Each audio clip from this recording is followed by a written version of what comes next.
Welcome to Security and Compliance Weekly. We have a great show planned for you today. In our first segment, we're talking to Liam Downward, who's CEO of today's sponsor, Cyrisma. We're going to talk about Cyrisma's software as a service solution that's attempting to help small and medium-sized businesses tackle security compliance issues without eating up a huge budget, relying on a huge security staff, or taking up too much time. In our second segment, we're going to take up a discussion that actually began on our Discord server during last week's episode, and we've already taken it up for like the last 10 minutes on Discord. So if you're not there, join the party. The general question that was asked was why there seems to be no empirical, scientifically based standards that address key aspects of vulnerability management, things like remediation timing, prioritization, and the degree to which compensating controls, enter PCI, can be used to offset the impact of vulnerabilities that remain in your environment. So with all that about to happen, join us as we continue our journey of tearing down silos and building bridges on Security and Compliance Weekly.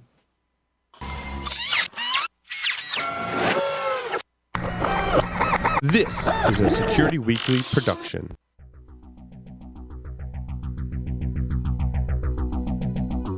And now, it's the show that bridges the requirements of regulations, compliance, and privacy with those of security. Your trusted source for complying with various mandates, building effective programs, and current compliance news. It's time for Security and Compliance Weekly. The average cost to respond to an insider threat is $11.45 million.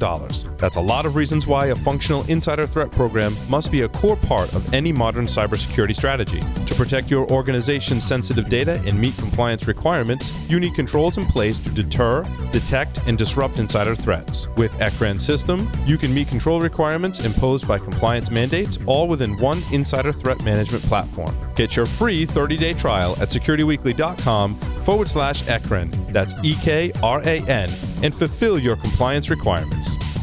It's the end of the quarter. You've got a mountain of compliance tasks to complete, daily requests from sales for security documentation, and an upcoming audit. You're waiting on evidence requests, and you can't find the policy you wrote last week. Compliance management is hard. Aptable Comply makes it simple. Comply is an end-to-end, purpose-built GRC platform to manage compliance. From automating evidence collection to integrating with your existing SaaS tools, Comply simplifies the hardest parts of managing compliance. Reduce manual processes and build trust with your customers. Visit securityweekly.com/Aptable to learn more.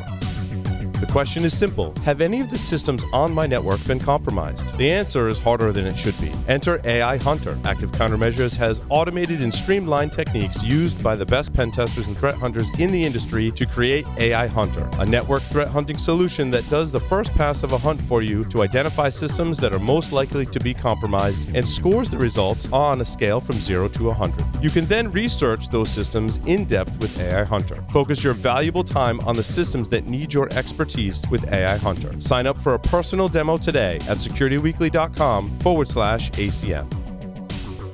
Welcome to episode number 45 of Security and Compliance Weekly, recorded on September 29th, 2020. I'm your host, Mr. Jeff Mann, and joining me today are my illustrious co-hosts, socially distant and a tad socially awkward, if I might add, Mr. Josh Marpet, Mr. Scott Lyons, and Mr. John Snyder, Esquire. Welcome, gentlemen. Hey, we're IT people. Of course we're socially awkward. Hey, it's a badge of honor. What can I say? It's a I'm thing. not socially awkward. Everybody else is just better. Hey, before we jump into it, I do have a few announcements. Would you like to have all of your favorite Security Weekly content at your fingertips? Do you want to hear from Sam and Andrea when we have upcoming webcasts and technical trainings? Do you have a question for one of our illustrious hosts, or Josh, someone from the Security Weekly team, or wish you could hang out with the Security Weekly crew and community? Subscribe on your favorite podcast catchers, sign up for our mailing list, or join our Discord server. I would have said and join our Discord server to stay in the loop on all things Security Weekly. You can start by visiting securityweekly.com/subscribe. Also, while you're there on our website, if you have specific guest or topic suggestions that you want us to cover on a future show, you can do so by going to securityweekly.com/guests and filling out the form. We review suggestions monthly, and we'll reach out to you once we've reviewed your request. Okay. Let's get into it. We are joined today by Liam Downward. Liam is the CEO of a company called Cyrisma, also one of our sponsors for today's show. I'll let Liam tell his own interesting story and journey of how he got to where he is today, running this company called Cyrisma. But first, Liam, welcome. Thank you. I'm looking forward to talking to you guys. Well, we're looking forward to talking to you. We had a good time on our prep call the other week. Yep. We like to start the show with asking our guests what we call the hot seat question. So let's get that out of the way right off the bat, and then I'll let you tell about yourself. So, Sure. With respect to security and compliance, we like to ask the question: where do you fall? Where do you stand on what we like to call the security versus compliance continuum? Well, that's actually a pretty good question. My whole career, I've been told up till about 5 years ago, it was told that compliance and security was a process, not a product.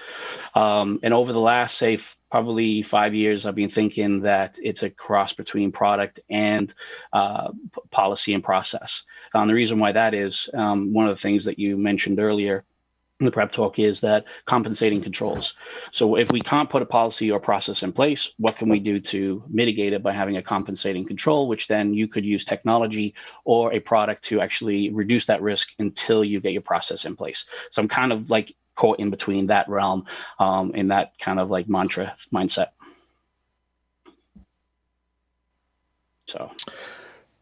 So I'm just reading on the Discord how I'm out of sync with my audio and video, which is normal for me. I'm always out of sync. So Liam, share with us a little bit of your story, how you got into cybersecurity, and tell us a little bit about your journey that got you to the point where you wanted to start this company called Cyrisma. Yeah, so actually, to be honest, when I first started in IT, I hated computers, right? And let me take a step back. I hated computers. So I finished college. I went back to live with my grandmother in Ireland. And, being traditional Irish, my grandmother says, you got to go out and get a job. You're not staying out all summer doing all the things that you'd want to do, which is you hang around with your friends, have parties, and have fun. So I'm at my cousin's store and open up this centerfold of a newspaper on a Sunday, and it was a big advertisement for at that time, this is 1998, for Gateway Computers, which with the Moo TV and the whole cow look and feel. I applied for a job there, got it, and that's when I started my love for IT. And cybersecurity didn't happen until I moved to the U.S. I met my wife, and then I came to Rochester. And then I got introduced to information security, and I fell in love with it because I always had a kind of an affinity to kind of like law enforcement and so forth. And it was kind of like my way of getting close to it. And I progressed through getting my CISSP, all the different types of certifications up the wazoo, so forth. And then I had an opportunity in 2005. Where'd you get the certifications? Where'd you get your certifications? Up your wazoo? That's right. I got so many you're of doing them. it wrong. I like they're coming It's out. only where the lemons go. Come on.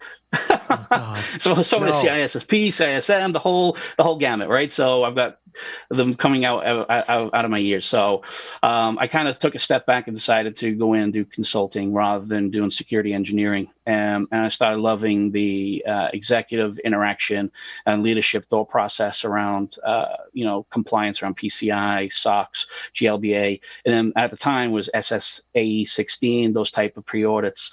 And then I started a company in 2005 called Pervasive Solutions, primarily on security. And then I kind of got like a little burnt out and decided to go into corporate America. And I was working in corporate. And, the grass is not always green on the other side, but it gave me a different perspective of how corporate sees information security compared to our consultancy. And then I had an opportunity to have side work with previous customers to do security assessments. And I started seeing a pattern. So when we were doing assessments, we would say, hey, you need to do a data classification. You need to put this in place. You need to put that in place. And we would come back and do our follow-up. They're saying, hey, we can't do it. One, we can't afford it. We don't have the people, and we just don't have the time. And I'm like, when I sat down with a lot of them and said, okay, can you tell me why? And they're saying, well, start off with, we're looking for a solution that we definitely need because certain requirements that are internally, but also it's in our best interest for compliance for like data classification. We can't afford the solutions out there. And plus, we don't have the manpower to think, hey, we got to go and augment our staff and get new staff. So I thought of the idea, says, hey, there's a potential opportunity here to actually build a simplified solution that's SaaS-based, doesn't have the hardware, training is easy. And then in 2018, we actually formed the company, which is originally called Data Spotlight. And then we started building for about the 14 months of the baseline of the software. And then we went live this year. And it's been an awesome ride to be able to have a solution that we take 10% of what everybody utilizes in other products and have incorporated that into an ecosystem. And the response that we're getting from people is that, hey, I can get this up and running in a couple of hours. It's very intuitive. It's very easy. And I don't feel overwhelmed with the whole shelfware concept of bringing some tactical security to their overall strategic aspect for compliance, whether it's around NIST, whether it's on PCI, whether it's HIPAA, and so forth. So it's been kind of exciting, right? Hey, I love a guest that brings up PCI. Yay! Yay! Drink. Sorry. Yeah, I'm putting it in front of me so people can see it.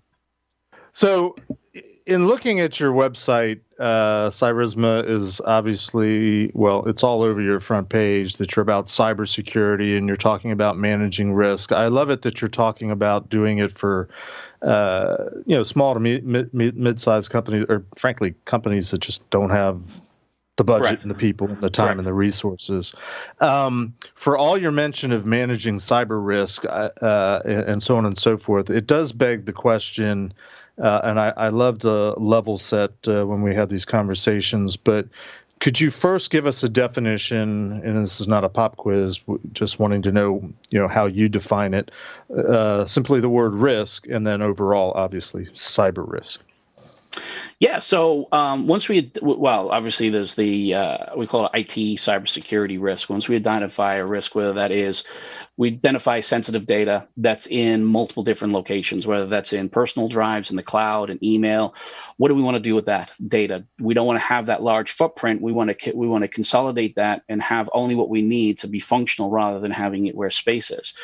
So, and in what we thought was everybody is data. What we want to do is that everybody's focused on the defense in depth scenario. So what we want to do is to flip that and say, okay, let's focus on the data first. Find out where the risks are around data, who has access to it, as in, is there everyone access? Is there files in places where there shouldn't be? What kind of data should we have? That kind of thing. Then is that system that houses that data vulnerable from are they patching it and so forth? And are the patches being applied correctly? And then is it securely configured against security best practices, CIS, to now if you're government or DoD, DISA STIG. And then we wrap that up into say, hey, once we define these risks, then how do we track the mitigation? And that's where we bring in the level of accountability. So you can have your artifacts, or you can have some level of attestation to say that, hey, we found a risk over here of data sensitivity. We've assigned that to somebody. We've given them a time frame. We can track progress, and when we can actually have accountability, because then at that point we can roll that into risk grades. If they don't complete it, it affects your overall potential exposure and so forth. So we kind of started taking some of the tactical stuff and rolling that up into like a security scorecard so they can align that to levels of different compliance with the mitigation engine. I don't know about anybody else, and this is not meant to be a slam on you personally. It's just more of a statement about our industry as a whole. But when companies start talking about trying to take a new approach by focusing on data, I kind of scratched my head because, I started in this field almost 40 years ago, where it was all about the data. It happened to be protecting data as it was being transmitted primarily. I was involved in communication security, but I'm baffled at how sort of a fundamental principle of security, which is to quote the Ben Kingsley character in the 1992 movie Sneakers, it's all about the information. What's your take? How did that concept get lost in our community, in our industry? Why did so many other gee whiz bang things take over, and now we're coming back to, essentially the basics? You're offering a product that is helping people tackle the basics of security. Absolutely, because everybody, the whole buzzwords, right? You got AI, zero trust, right? And you think about the old days of thinking, hey, I've got a firewall and antivirus, right? Because then everybody starts to have you got this glass tank, and all you're doing is you're driving down your freeway, but if you get hit with anything, you're basically the glass tank is broken. But if you start putting different things in front of it, which is what everybody started doing, is thinking I can augment my thought process around security and put that into technology, then I can focus on my day job, which is focusing on availability. And I think that's what happened. And then all of a sudden, because everybody's talking about viruses, that's breaking down, destruction of data. But now with the ransomware aspect that's coming in, it's starting to have that full life cycle coming back again to say, hey, we need to focus on the data, because if we have huge amount of data that is secure, that's potentially sensitive, what's the likelihood of a big impact for us if we get hit with a ransomware, which means shut down. You just seen with the latest one from yesterday with the healthcare entity, that potentially there's a ransomware with those, and that's because they have sensitive data, and that's what we got to focus on. So it's kind of gone through the whole process, and we circle back. It's like fashion, right? Security is the same way again. Goes through cycles, and then we go back to something that happened 10, 15 years ago because everybody thinks it's cool. But right now, I think we need to look at data sensitivity as a major component in how we protect our organization, and then build out that way, which means we can build both tactical approaches as well as strategic approaches to mitigate it, and bring in the data owners of individual components, whether that is systems, whether that's data, whether that is process in your security operations center, and so forth. So when we're talking about PCI and ransomware, you bring up a really good point that we've said in the past, which is, nope, that's only if Jeff says it, which we've mirrored in previous conversation to say that there's really been two events that have pushed the needle of security, and those two events are PCI, and the other event is ransomware. But correct, unfortunately, we're starting to look at ransomware as the new PCI, right? In driving what people are doing. Yeah. Right? Yep. It's the reactive aspect of it, right? So it's kind of looking at it and saying, hey, I can look at it two ways. I can be reactive in having this has happened to me, let's fix it, which being reactive, or I can be proactive, and I can look at it as two ways. One is I can look at it from a marketing standpoint to say that I'm being proactive around my security and around my elements, that when I engage with my clients or customers, I can actually tell them this is what we're doing to protect your data. But at the same time, I can look at it and see what's happening to my other competitors or other people in the area that's being affected by ransomware.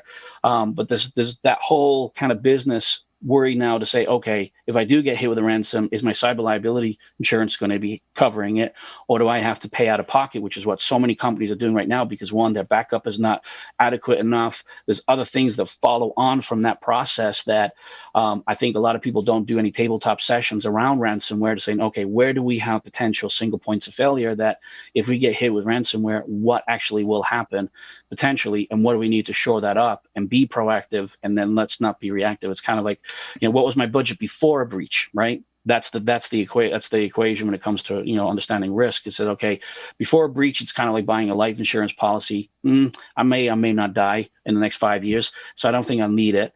But then all of a sudden something happens, and the rest, it's a morbid analogy, but it's the same thing with your security. Put my head in the sand. Ignorance is bliss. Nothing's happening right now, but now you see it more and more with media sensationalism that cybersecurity attacks are happening more and more now. They're becoming more, have more intellect behind them. They're hiring, organized crime's hiring, PhD students and so forth to be able to do all this stuff because money's big. It's no longer that 15-year-old kind of potential stereotype sitting behind a computer hacking away. It's people that actually have experience, understand code and different things. And I think that's where people start realizing that things start getting involved in business rather than just focusing security being an IT function. So staying away from cyber insurance, because if you're a fan of the show, you know that that's a rant button for a couple of people that are here. Oh, absolutely. What is Cyrisma? Yeah. Okay. What I want to focus in. What is Cyrisma's approach to mitigating all of this? right? Well, our approach is to look at help the organizations, right, to be able to understand that security is not a big major burden to you to be able to become proactive. Because when we sit down and we talk to IT entities or talk to organizations, the first thing that comes down is I don't have time, I don't have the resources, don't have money. Because when you have all these large cybersecurity solutions out there costing a lot of money, the complexity comes into it, and then they're thinking, the ramp up time, is it 2 months, 6 months, is it a year? But I need dedicated people, so then I got to get approval for that. So we wanted to kind of make it as simple as possible to get in, that they can start collecting data and they can see how easy it is to actually have qualitative approach, but again, to have some level of substance to say, hey, I'm mitigating something, whether that's data, whether it's the system, and then rolling and showing my executive leadership very quickly that we can actually tackle this in a short period of time without having to, let's throw so much money at it, let's throw resources at it, and then we are good, and then we have a risk assessment comes along, we're good, then we just basically stop what we're doing and then wait for the next risk assessment or when the next breach potentially happens, right? So so when you're in this space, right, you guys are new, right? Let's be honest. Who are you mainline competing against? If I wanted to say, hey, I want to go and check out Cyrisma, right? Who in my justification for purchase would I be looking to compare you guys against in the market? All right, so if you look at it from a holistic standpoint, we are kind of like 5 products in one, right? So you've got mitigation engine solutions out there. You have vulnerability solutions out there. You have secure configuration solutions out there, and then you have security rating solutions. So what we want to do is to say, hey, we wanted to create a new kind of way of an ecosystem, right? Which means we grow with new stuff that we put in. Then that means it gives it directly to the fingertips of the actual security person that's being designated in an organization. But ultimately, what we want to do is to kind of make it that they have one stop shop, right? Which basically gives them the basic tools that they need today and for the future to start the access of being proactive, right? Let's give you an example. Everybody talks about working with an MSSP, right? Most MSSPs will focus, not MSSP, sorry, MSP, I misspoke. They say that they do security, but what's the basis of their security? Firewall management, antivirus, and patch management. Right? Which in essence, most small to medium-sized companies thinking, hey, my IT service provider is providing me cybersecurity, capabilities, but really, are they looking at the bigger picture, right? Are you, where is your sensitive data? Who has access to it? Are you if they know where it is? Detection control. What are your data protection controls? What are your data tagging? Your data classification? Correct. Where are you sharing data from? Where are you sharing data to? Correct. I mean, just in the data realm. Just in the data realm, data, and where is it? Massive. Yeah, there's a massive amount of things that most MSSPs, and some of them, please don't take this as a general sort of declaration that MSSPs suck. Some of them are amazing. Oh, absolutely, but most of them are glorified MSPs who have taken some courses. And I'm not saying that's bad too. You've got to have your firewall taken care of. You've got to have your perimeter, such as it is these days, taken care of. Your cloud enclaves backed up and snapshotted. These things are necessary. Don't get me wrong. But the big problem is that is not the totality of security. No, it's not. And that's, absolutely. Sorry, I didn't mean to interrupt you there. No, go ahead. But you hit the nail on the head there, because that's one of the reasons why at the beginning of the year we were going direct, right? And I'll give you an example of what made us shift to start creating a channel and focusing our software to MSPs and MSSPs is because at the beginning we were going direct, and then we were everything was going great. Then the whole COVID scenario happened. But what we were hearing was, hey, we like your product. We want your product, but our powers to be are saying, hey, we can't bring any new vendors on. But let's go and have what we should have a conversation with is our MSP and our MSSP, because they're grandfathered in this whole process. So when we started looking at their solutions, we found that, especially in the MSP realm, there's over 40, I didn't realize this, there's over 44,000 MSPs in the US alone, and which equates to about 2.2 million organizations have their IT and cybersecurity under management from an MSP and or an MSSP. So when we started looking and evaluating it, that's where we started seeing some traction where, okay, people are starting to realize that, hey, they're asking a little bit more of their cybersecurity from their MSP, because they're seeing stuff in the newspaper, the continual breaches, especially when it affects them and they get a letter in the mail. Obviously, people will stop becoming, desensitized to the whole thing. But if it happens to their business, then it's a different thing altogether. So now they're starting to ask more questions, and we're actually getting good traction and interaction with the MSP and MSSPs to wanting to look at what we're doing. And one of the key factors is not whether we do vulnerability or secure configuration. It is the focus around that we did around data sensitivity, and that's where they're focusing primarily on that, to say, hey, we're not doing that right now, or we have a tool, but it's not that great, but we definitely want to have a conversation with you. Let's do a test drive in some of our clients, and they're just the ease of what they see, of how point and click, and they get results, and then they can have actual live interaction with their clients about, here's the data, here's where it's located, here's the context, what do you want to do with the data? Encrypt, delete, change permissions, that kind of thing directly within our web interface, or assign that to them. And it's been nice, because it's nice to see your baby be actually appreciated, right, for what it does.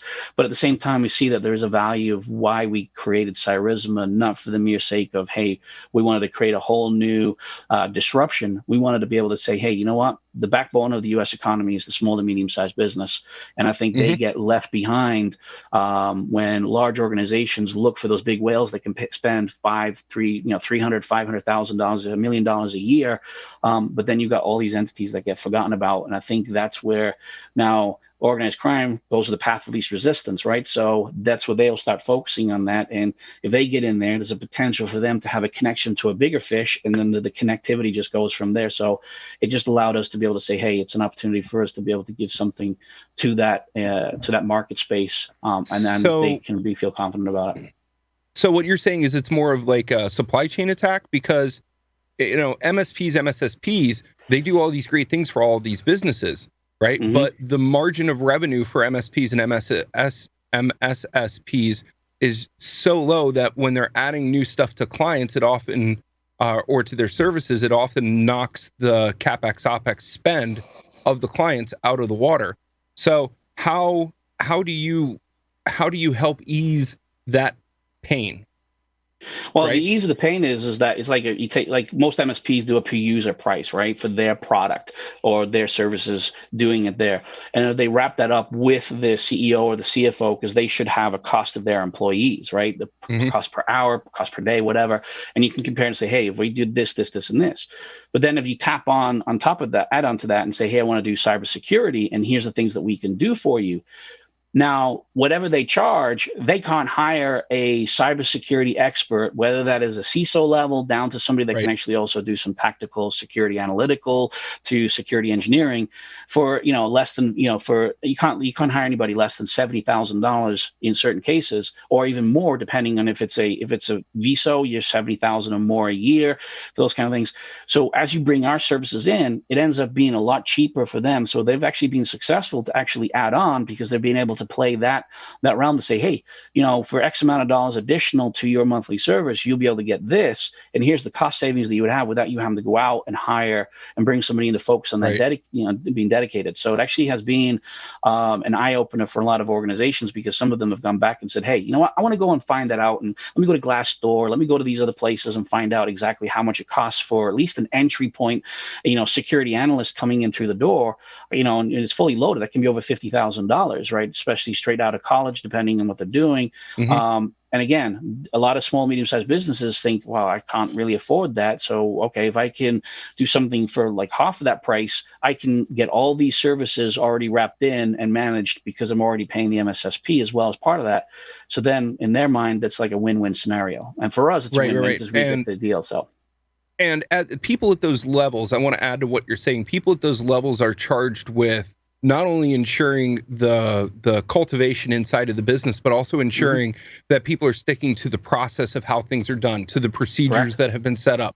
right, for scale and growth and flexibility across the environment, right? Correct. How many? Let me ask you this. I want to switch gears just a little bit. How many times have you thrown this at somebody and gotten adverse feedback? I want to talk about the ugly for a second, right? Sure. Somebody that says, "Well, we're good. We don't need anything." Right? You guys can't help us. Like, can you walk through like a scenario where somebody may have their thinking twisted in such an ergonomic fashion, for lack of better words? I know that's really bad terminology, but they're so twisted with their thinking about their environment that they can't see the forest through the trees. Can you walk through that? Yeah, absolutely. We get that a lot during the time of conversations with people. Says, "Hey, we're great." We're like, "Okay, what are you doing that's great?" That's one of the first questions that we ask them, and they'll say, "Oh, well, we've got this in place. We've got a process around here." And it's okay. How many hours are you actually spending doing that? Now, think about it. You may have 5 security systems in place, from a vulnerability management solution to a patch management solution, this solution, that solution. Now, how many hours are you spending that you are being designated the security person after hours to correlate all that information to come up with a mitigation plan? And then as soon as we go down that path, they start thinking and they pause and they're thinking and they go, hang on a second, can we go back to what Cyrisma does? Because you're telling me I can save time and money because, okay, but I'm coming up for this change or that new, and I got this meeting. So I'm going to spend another 20 hours on top of what I'm already doing after hours to be able to take all that data. So we kind of ask them more pointed questions at that point, saying, hey, how much time are you spending? Like, you got a meeting next month with your leadership. How many hours do you have to spend to get all the information to put into a nice PowerPoint presentation to say, well, you got this information, here's a trend, here's a risk. And in most cases, they'll say we'll spend 20 to 30 hours just collecting and correlating that information to boil it down. And what's your hourly rate? Exactly. And then whatever your hourly rate is, then you're on top of that. So then it starts asking the questions. And then it's kind of like, okay, hang on a second. So what is Cyrisma going to do for me? How's it going to help me? Well, we go down the path and say, hey, how about if we just show you a quick visual of our dashboard that you can actually sit right there in the first 2 minutes, actually present that, and you don't have to collect any data when you're presenting. So you can actually continue doing your job right up to the moment of you actually going into that room, you log in, and there's your dashboard, and you can actually have a conversation with your executives right away. And that right there is a totally different conversation.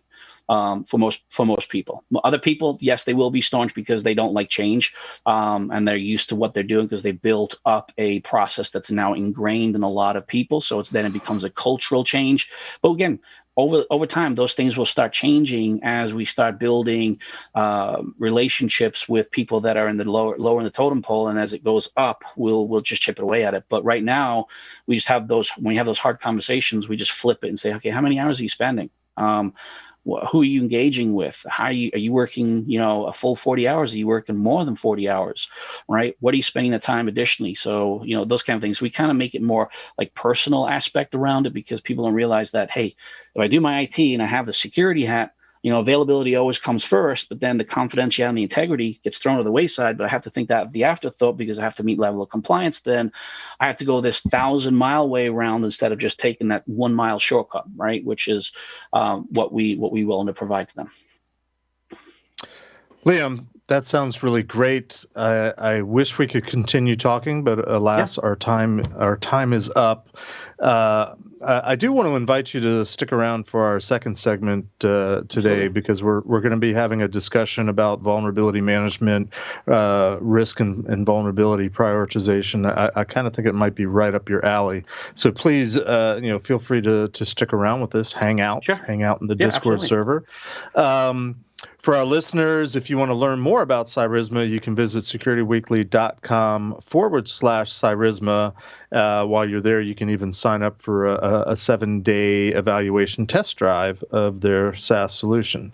That's going to wrap us for episode 1. We're going to take a quick break and come back and talk vulnerability management.